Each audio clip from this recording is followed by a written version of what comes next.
Өнөөдрийн мэндийг хүргэе та бүхэн сайхан амарч байна уу? Бид хөтөлбөрөө зочны цагаар үргэлжлүүлж байна. Манай мэдээний өрөөнд хэвлэлийн хүрээлэнгийн захирал сэтгүүл зүйн доктор Мөнх Бандах хүрэлцээрсэн үзэгчдийн өмнөөс зочиндоо өнөөдрийн мэндийг хүргэе. Тэмээн. За тэгэхээр өнгөрсөн 10 дугаар сард Норвеги улсад олон улсын ерөн сурвалжлах сэтгүүлчдийн ээлжид их хурал болсон байгаа. За энэ хуралд Монголоос одоо 7 хүн төлөөлж оролцсны нэг нь бол сэтгүүл зүйн доктор Мөнх Бандах. За тэр дундаа илтгэл тавьж бас хилцүүлсэн байгаа. Тэгэхээр Монголд өнөөдөр ялангуяа нэрвэн сурвалжлах сэтгүүл зүг хөгжүүлэхэд тулгарч байгаа хүндрэл бэрхшээлүүдийг судлаачид энэ юу гэж олж харж байна.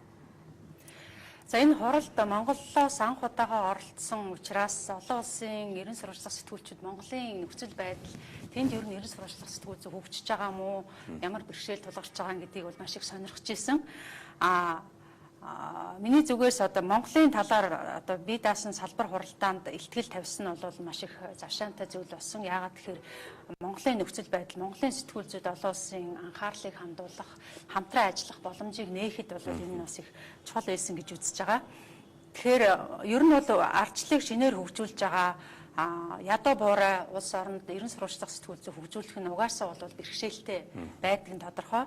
Монголд бол ардчлалыг хөгжүүлээд чөлөөт арчилсан сэтгүүл зүйг хөгжүүлээд 20 гаруй жил болж байгаа учраас бас дээрээс нь ерөн сурвалжлах сэтгүүл зүйн маш их тийм хүчтэй уламжлал бас байхгүй гэж үзэж байгаа. Тодорхой хэмжээгээр бол мэдээж эрийг гүнзгийрүүлсэн судалгаа хийсэн ноцтой асуудлуудыг илрүүлсэн сайн чанарын даацтай бүтээлүүд байна уу гэвэл байгаа боловч яг дэлхийн хэмжээнд ерөн сурвалжлах сэтгүүл зүй гэж юуг ойлгоод байна вэ? Яг тэр хэмжээнд нь манай сэтгүүл зүйн бүтээлүүд хүрч чадж гэнэ үгүй юу гэдгийг бол бас олон улсын шинжээчид сонирхож ирсэн. Тэгэхээр Монголын хувьд бол мэдээж эрг эрх зүйн орчин хязгаарлагдмал байна. Сэтгүүлчд их сурвалжаа хамгаалах эрх зүйн хамгаалалт бол байхгүй байна. Мэдээлэл авах бэрхшээл маш их байна.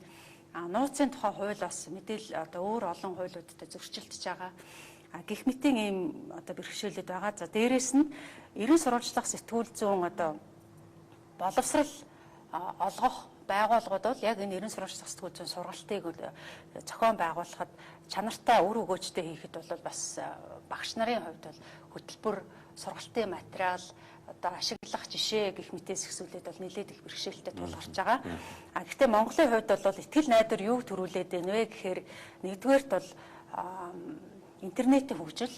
Интернетийн хөгжил нийгмийн мэдээллийн сүлжээний хөгжил тархацыг дагаад мэдээллийг түгээх, мэдээлэл авах боломж маш их нэмэгдэж байгаа.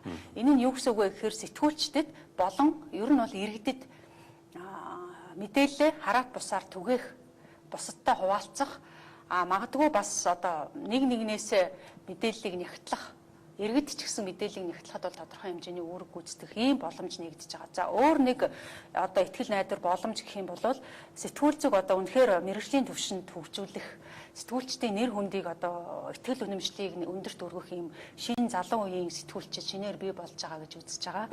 Цөөн боловч хараат бус хэв мэдээллийн хэрэгсэл ялангуяа онлайн мэдээллийн хэрэгсэл бол хөгжиж байгаа нь эдгээр эргээд ерөн сурвалжлах сэтгүүл зүй Монголд ойрын жилүүдэд нэлээд далаацтай хөгжих боломжтой гэж үзэж байгаа.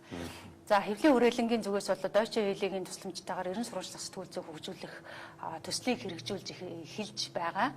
Энэ ерөн сурвалжлах сэтгүүл зүйн саяын олон улсын хуралд бол Монголоос төлөөлөгчд оролцоход бол Англи элчин сайдын яамнаас дэмжсэн. Өөрөөр хэлбэл Монголын хэв мэдээллийн байгууллагууд хэвлэлийн хүрээлэнгүүдийн хараат бус байгууллагууд олон улсын хамтын ажиллагааг бас их хүчтэй хөгжүүлж чадж байгаа нь өөрөө эргээд сэтгүүл зүйд бас нэг эерэг урсгалыг нэвтрүүлэх ерөн сурвалжлах сэтгүүл зүй тухайлбал яг олон улсын хэм хэмжээнийхэн дагуу ерөн сурвалжлах сэтгүүл зүйн боловсролыг хөгжүүлэх ийм боломж бол бүрдээд байгаа гэж үзэж байгаа. Тэр ерөн сурвалжлах сэтгүүл зүй гэдэг энэ ойлголтын зөрүү хэр хол байна вэ? Хэвлэлийн эрхчлөлөөр бүрэн хангагдсан тэр улс оронд юу гэж үзээд байна? Бид нар өнөөдөр ерөн сурвалжлах сэтгүүл зүй гэдэг юу гэж үзээд байгаа энэ ойлголтын хооронд. За ер нь олон улсын төвшөнд бол ерөн сурвалжлах сэтгүүл зүй энэ муу юм аа, энэ биш юм аа гэсэн тийм айхтар ойлголтын зөрүү бол байхгүй. Хамгийн гол нь ерөн сурвалжлах сэтгүүл зүй бол бие даасан судалгаа, ерөөсөө бие даасан судалгаа, өөр бусад хүмүүсийн судалгааг аваад тэрэн дээр дүн анализ хийгээд нийтэд түгээнэ гэдэг бол энэ нь ерөн сурвалжлах сэтгүүл зүй биш юм аа. Сэтгүүлч хүн өөрөө судалгаа, гүнзгийрүүлсэн судалгааг хийж хараад бусаар маш их олон их сурвалжийг нягтлж хооронд нь харьцуулж тэрэн дундаас одоо үнэн бодит мэдээллийг гаргаж ирэх гол шалгуур гэж хэлээд байгаа. Тэгэхээр яг нь Европ болон Америкийн хооронд бол тодорхой хэмжээний ялгаа байна. Америкт ерөн сурвалжлах сэтгүүлч бол угаасаа одоо анх үүссэн төвхтэй ерөн сурвалжлах сэтгүүлч Америкт бол боловсролын төвшөнд ч ажиллаж байгаа сэтгүүлчдийн төвшөнд ч бол маш их хүчтэй хөгжсөн. Сэтгүүл зүүн одоо гол хүчтэй зүйл нь гол давуу тал нь бол ерөн сурвалжлах сэтгүүлч байгаа. За баруунд болохоор одоо Европт болохоор ерөн сурвалжлах сэтгүүл зүүн хэдийгээр мэдээж олон сэтгүүлч бие даасан ерөн сурвалжлах бүтээл гаргаад байгаа боловч яг одоо боловсролын төвшөнд бол энэ төдийлөн хүчтэй биш байна. Өөрөөр хэлбэл ихтэй сургуулиудад жишээлбэл магистрийн зэрэг олгох ч гэдэг юм уу те бакалаврын зэрэг олгох сургалтын хөтөлбөр дотор ерөн сурвалжлах сэтгүүл зүйн хөтөлбөр бол харьцангуй сул байна гэсэн ийм одоо өөр хоорондоо ярилцаж шүүмжлэсэж ирсэн ийм зүйл бол ажиглагдаж ирсэн.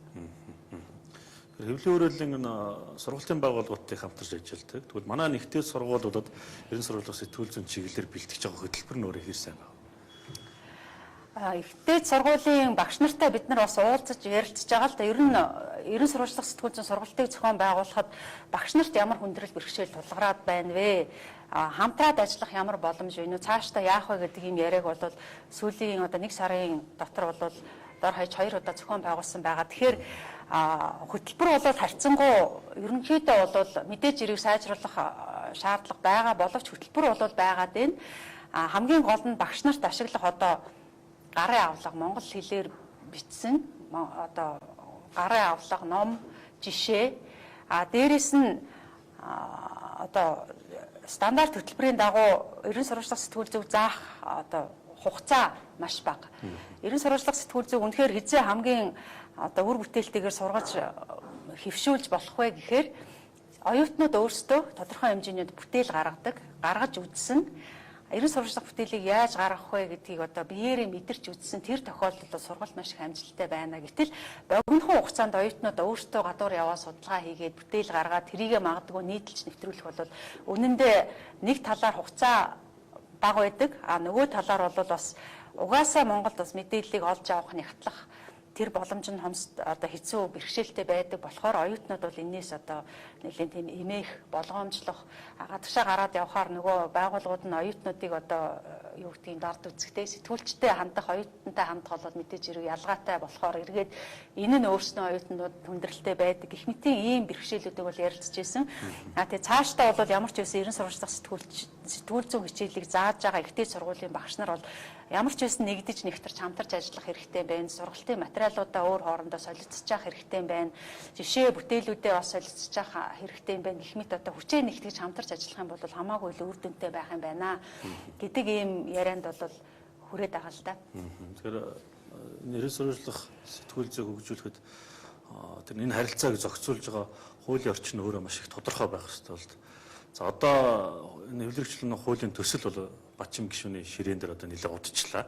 Тэгээ энэ хуулийн төсөл дээр та бас нэлээд тулж ажилласан хүний хувьд баруун Европын загварыг та яагаад Монгол тохиромжтой гэж үзээд байдаг юм бэ? Яг нь сэтгүүл зүйн ерөн сурвалжлах сэтгүүл зүйн загвар бол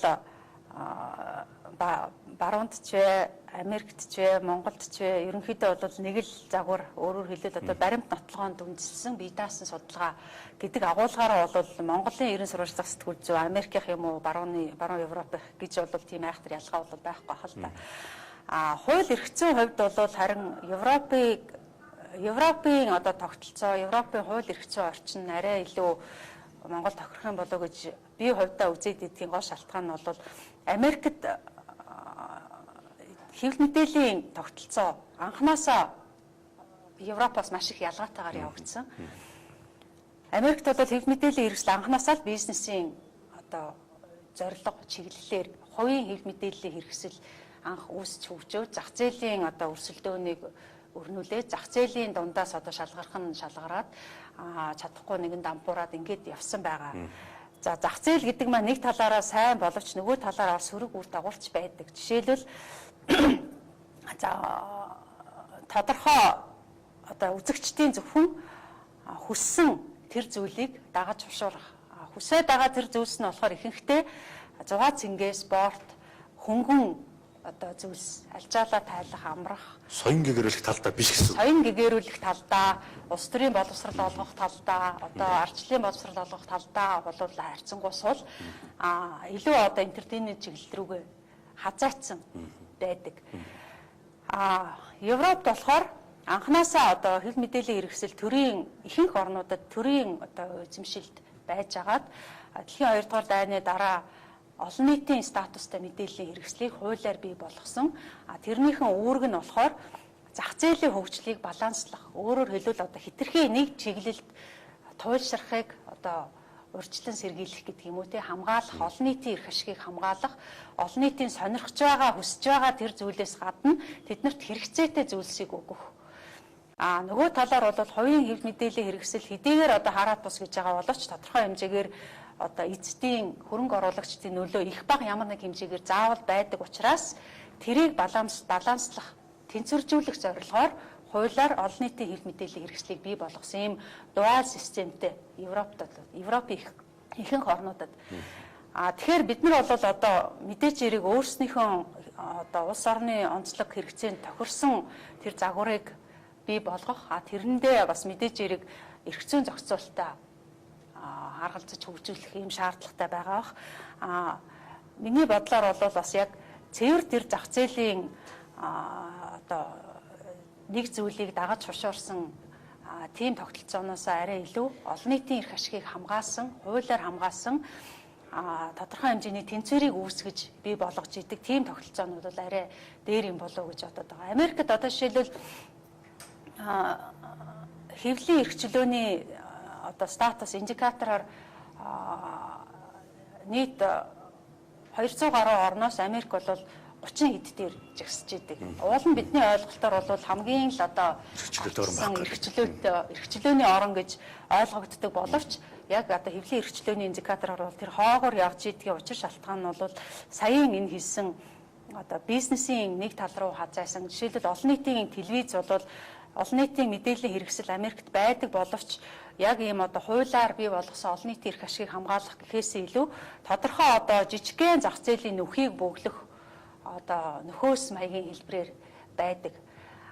Нөгөө талаар бол их сурвалжаа хамгаалах хууль эрх зүйн зохицуулалт Америкт одоо зарим муж улсад байж идэг, заримд нь бол байхгүй. Жишээний өөрөөр хэлбэл тэр тогтолцоо бол үндсэндээ өөр байдаг. Хэдийгээр одоо зах зээлийн өрсөлдөөн байгаад байна. Хэдийгээр үг хэлэх, үзэл бодлоо илэрхийлэх хэрэгчлөө байна. Мэдээлэл авах хэрэгчлөө байгаа боловч яг ийм бүрэн төгс гэж одоо бидний хүсэж мөрөөдөд байгаа тэр зүйл бас яг Америкт бүрэн утгаараа хэрэгжиж гинэ үү гэвэл тодорхой хэмжээгээр бас эргэлзэх шалтгаан байгаад байна л да. Тэгэхээр таны хэлээд байгаа энэ үзэгдэл одоо энэ хандлага яг одоо бидэнд тулж ирчээд байгаа юм л да. Үзэгчдийн судалгаа харна. За аль нэвтрүүлэг өндөр үзэгчтэй байгаад, их үзэгчтэй байгаад байна. За тэр чиглэл рүү бид нар нийт нэвтрүүлэг бэлтгийе гэхлээр нөгөө нэг тэрийг үзээд нэвтрүүлэг үзсний дараа үзэгчдэд юу үлдэх вэ гэдээ харахаар ач холбогдол нь арай бага юм шиг харагдаад байна. Гэтэл нөгөө зах зээлээ бодхолоор яхахгүй тийм жанрын нэвтрүүлэг нь үзэгч ихтэй байгаад байдаг. Тэгэл одоо нөгөө нэг жижиг зах зээл хэд олон одоо хэв мэдээллийн байгууллага ороод ирсэн ингээд өрсөлдөөн нэлээд хүчтэй болцсон байгаа. Тэгээ оршин тогтнохын тулд яхахгүй тэр зах зээл нь хаа байна гэдэг тэр зүйл рүү сонголт ингээд явчих гээд байна л да. Гэтэл нөө сэтгүүлзэн үндсэн чиг үүрэг чинь соён гэгэрүүлэх гээд байгаад байдаг. Тухайн мэдээлэл нь ач холбогдолтой байх хэрэгтэй байгаад байдаг. Тэгээд зах зээлийн өрсөлдөөн дунд энэ нэг үндсэн чиг үүрэг ингээд бүтгэх гээд байна удаа гэсэн юм бас боломжтой байгаад байна л да. Манай нөхцөлд ч та бас. Энэ дээр би нэг хоёр юмыг л хэлмээр байна л да. Нэгдүгээрт мэдээж хэрэг зах зээлийн өрсөлдөөн донд оршин тогтнохын тулд хин хаана юу сонирхож гинүү тэрийг өгч ийж тэр хэрэгцээг нь хангаж ижил юу амьд үлдэнэ. Гэтэл мэдээж хэрэг нэг хэсэг бүлэг нь одоо солонгосын сериалч байна уу ямар нэгэн шоу тэмцээнч байна уу тийм зүйлийг сонирхдаг байхад зах зээлийн нэг хэсэг бүлэг бол одоо жишээлбэл үнэхээр энэ нийгэмд чи юу болоод байгаа юм бэ гэдгийг мэдхийг яг бодит мэдээллийг авахыг хүсэж байгаа тийм хэсэг бүлэг ч гэсэн байгаа. Тэгэхээр зах зээлийн орчинд одоо амьд үлдэхийн тулд бол тэр өөрийн гисэн нэг сонголтыг хийх, тэр шоу цэнгэнийг тэр массын хушуурч байгаа зүйлийг хийх үү эсвэл ямар нэгэн байдлаар бусдаас онцлог байх уу? Тэр онцлог байх юм нь жишээлбэл үнэн бодит мэдээллийг түгээдэг.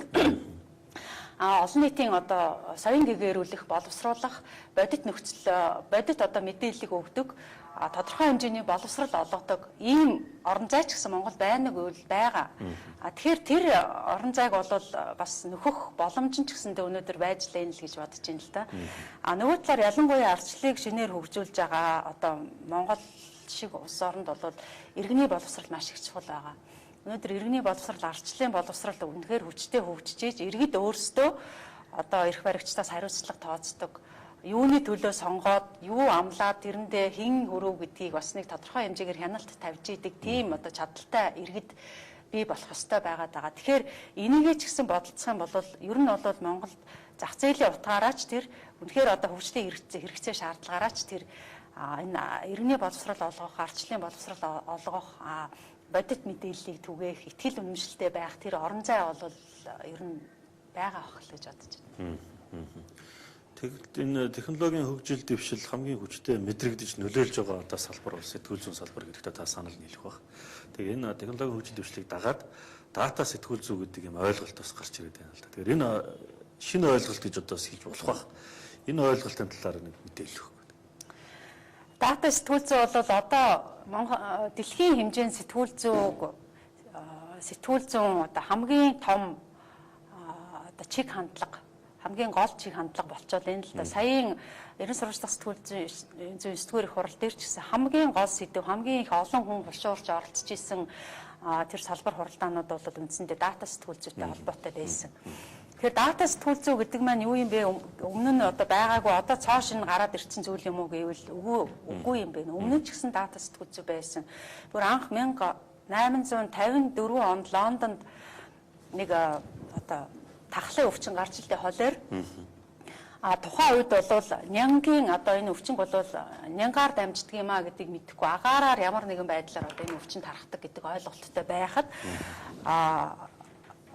Джон Сноу гэдэг нэг эмч байсан юм байна. Энэ одоо тахлын өвчний одоо голомтод ажиллаж исэн энэ эмч газрын зураг, Лондон хотын газрын зураг дээр холоор тусаад нас орсон хүн болгоныг одоо тэмдэглэгээ тавьж үтсэн байгаа юм.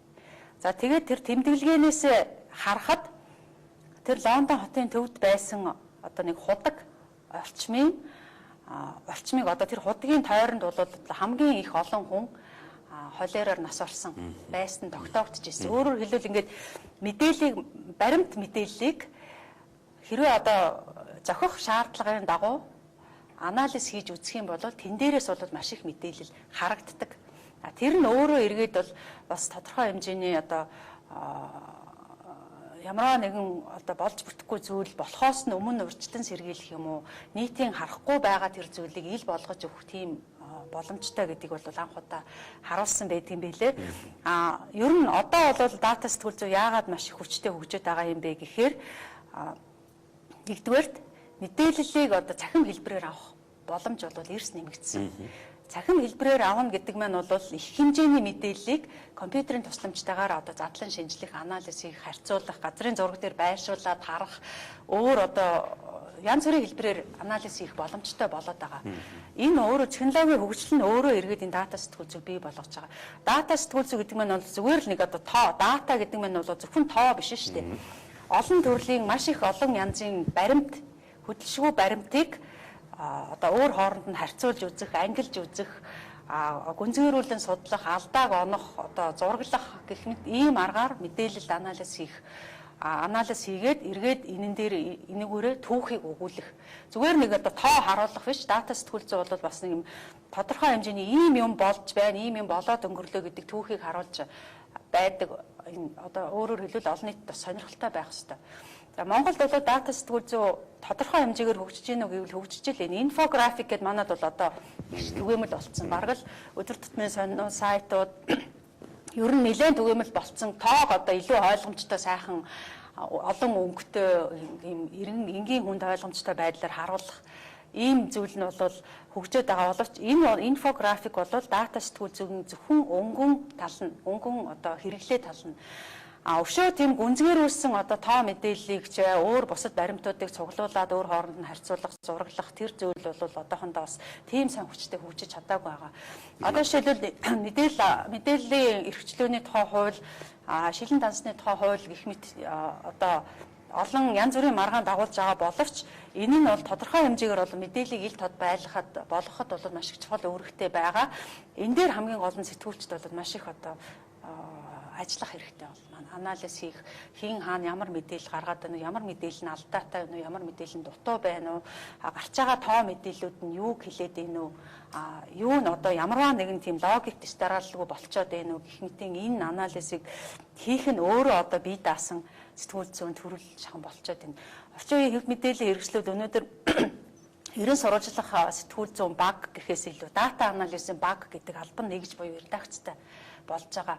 Тэр нь бол одоо энэ бий болж байгаа маш их мэдээллийг гүнзгийрүүлэн судалж, харьцуулж, ангилж, задлж үзэж энэ дотроос бол одоо баримт хөдөлшгүй баримтад толгуурсан бүтээлүүдийг бий болгож. Товчхондоо энэ мэдээллийн замбраагүй урсгалыг л одоо цэгцлэх гэж ойлгоод байна л да. Хамгийн гол чиг хандлага тэнд л авах шиг байна. Одоо үнэхээр одоо мэдээлэл маш их болж байна. Мэдээллийн урсгал бол одоо үнэхээр одоо дийлдэшгүй маш их урсгал донд сэтгүүлчид, хэвлэл мэдээллийн байгууллагууд эсвэл бие даасан сэтгүүлчид тэрэн дундаас одоо гол юмыг олж, шинжилж, задлж олон нийтэд байдлыг харуулах тийм орон зай бол одоо үнэхээр үүсээд байна л гэсэн үг.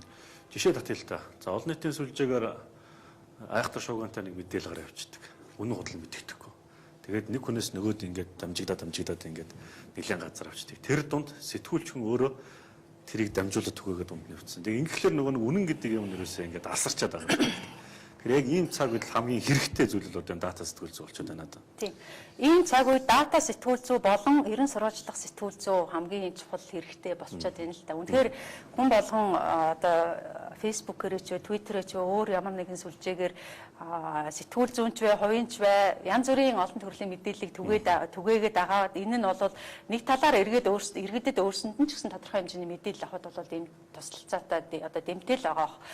Гэхдээ үнэхээр одоо нөгөө талаар бол иргэд бас төөрөлдөх боломж маш их байна шүү дээ. Үнэхээр юу болоод байгаа юм мэдэхгүй. Энд нэг юм ярьдаг, тэнд нэг нь өөр юм ярьдаг. Яг ийм зүйл болж ийн одоо өнгөн талаасаа гүн рүү нэвтэрч орж мэдээллийг харуулж чадах тэр зүйл бол нөгөө дата сэтгүүл зүй, ерөн сурвалжлах сэтгүүл зүй болох. Тийм болохоор одоо жишээлбэл энэ сая 9 дахь удаага чуулсан ерөн сурвалжлах сэтгүүлчдийн 9 дугаар их хуралд бол түүхэнд байгаагүй хамгийн олон орны хамгийн олон сэтгүүлчид цугларсан гэж байгаа юм. Энэ нь өөрөө юу хэлээд байна вэ гэхээр энэ одоо цаг үеийн шаардлага хэрэгцээ байгаад байна. Энэ олон улсын хурал бол үндсэндээ цуглараад ямарваа нэгэн асуудлыг шийдвэрлэх гээгүй ердөөсөө л туршлага солилцох, нэг нэгнээсээ суралцах, хамтарч ажиллах тэр одоо платформыг бий болгох ийм л зорилготой байсан учраас маш олон орны одоо 120 гаруй орны сэтгүүлчид цугларч нэг нэгэндээ суралцсан. Тэн дундаас бол бас олон улсын хэмжээнд хамтарч ажиллах төслүүд бол нэлээд төрсөн байна. Тэгээд дата сэтгүүл зүйг төлөвшүүлэхэд эргэцэн ямар зохицуулалт шаардлагатай байгаа вэ? Ер нь бол яг хамгийн гол хоёр зүйл бол мэдээллийг авах эрхчлөөний тухай хууль манад байж байгаа. Их сурвалжаа хамгаалах тухай эрхчлэн зохицуулалт бол одоогоор өргөн нэвтрүүл олон нийтийн радио телевизийн хуулийн дотор байгаа боловч бусад сэтгүүлчдэд хамааралгүй ийм л зүйл байгаад байгаа л да. Мэдээж хэрэг ер нь бол яг хэвлэлийн эрхчлөөг хамгаалах бусад бүх зохицуулалтад байж ижил тодорхой хэмжээгээр хэвлэлийн одоо хараат бус чанартай сэтгүүл зүй хөгжинэ. Тэр дундаа бас дата сэтгүүл зүй хөгжих байхаа. Гэхдээ одоо сүүлийн үед олон улсын хандлагаас хараад байхад бол бие даасан сэтгүүлчд заавал одоо аль нэг хэвлэл мэдээллийн байгууллага хийсэн илүү бие даасан сэтгүүлчд өөрсдөө одоо гүнзгийрүүлсэн судалгаа хийгээд өөрсдөө эсвэл хэсэг бүлгээрээ вебсайт нээгээд эсвэл одоо ямар нэгэн блог нээгээд тэргүүрөө мэдээллийг түгээдэг. Магадгүй одоо үнэхээр одоо нэр хүндийг олж олон нийтийн хэрэгцээтэй мэдээллийг түгээж чадах юм бол тийм блогч, тийм одоо твиттерч юм уу, тийм одоо цахим хуудсын ажиллаулж байгаа тэр сэтгүүлчд бол магадгүй нэг хэвлэл мэдээллийн байгууллагын үзэгчдийн тооноос ч хамаагүй илүү олон дагагчдыг одоо өөртөө татах тийм боломжтой байгаад байгаа учраас одоо бол сэтгүүл зүйн үндсэндээ одоо задрах хандлага ажиглагдаад байна л да. Өөрөөр хэлбэл Өмнө нь бол одоо нэг байгууллага, жишээлбэл одоо нэг өдөр тутмын сонин, нэг одоо телевизийн байгууллага, нэг радиогийн байгууллага, одоо байгууллагад суурилсан сэтгүүл зүй нэг цэгээс олон цэг рүү олон хүнд одоо мэдээлэл түгээдэг байсан бол одоо сэтгүүл зүй гэдэг юм маань бол нийгэмд суурилсан. Өөрөөр хэлбэл ийм тархай, бутархай бие даасан сэтгүүлчид өөрсдөө мэдээлэл гаргах боломжтой. Нэг одоо хэв мэдээллийн байгууллага байлаач гэсэн тэр маань бол одоо өөрөө цөөн хэдэн бүтээлийг зөвхөн эфирээр цацах биш, давхар одоо интернетийн өөр бусад боломжийг ашиглах, нийгмийн сүлжээгээр бас эргээд хэрэглэгчтэй татах, тэдний дунд хилцүүлэг өрнүүлэх, тэдний санаа бодлыг авах гэх мэт ийм одоо нэг өөр хэлбэр рүү яваал орчлоо л да яхахгүй. Тэгэхээр одоо технологийн хөгжил хүн бүрт мэдээлэл түгэхч байх боломжийг бол олгочлоо шүү дээ. Тэгэхээр ийм цаг үед сэтгүүлч одоо ингэж ялгарна л гэж тааш гээд байна. Ийм цаг үед бол одоо сэтгүүл зүй өгөх юм уу, мөхөх юм уу, амьд байх юм уу гэдэг асуултууд үргэлжлэл тавигдчихл байдаг. Тэгээд бусад орны мэрэгчлэнүүдээ сонсоод байхад бол өгөхгүй. Харин ч орон зай гарч ийн, өөрийгөө нотлох боломж гарч ийн, өөр хэлбэрлөө шилжиж байна. Арга хэрэгсэл нь өөр болно. Гагцхүү одоо нөгөө үнэн бодит мэдээлэл хаан ч гэсэн хэрэгцээтэй л учраас тэрийг одоо хариуцлагатайгаар итгэл үнэмшилтэйгээр олон нийтэд түгээж явах тэр хэрэгцээ шаардлага бол үргэлжил байх болно гэж байгаа юм. Тэгэхээр Монголд ч гэсэндээ бол яг энэ шаардлага хэрэгцээг дагаад хэв мэдээллийн байгууллагууд сэтгүүлчд арай өөр хэлбэрээр ажиллах боломж, илүү их өргөн боломж л гэж харагдаад байгаа шүү. За баярлалаа. Ингээд бидний ярилцах цаг дуусч хэвлэлийн урайлангийн захирал сэтгүүл зүйн доктор Мөнх Мандах мэдээний өрөөнд ажиллаа. Өнгөрсөн сард нэрвэгдүүлсэн олон улсын эрен сурвалжлах сэтгүүлчдийн ээлжид их хурал дээр одоо юу яригдсан бэ гэдэг талаар та бүхэнд дэлгэрэнгүй мэдээлэл өглөө. Танд баярлалаа. Ажлын амжилт хүсье.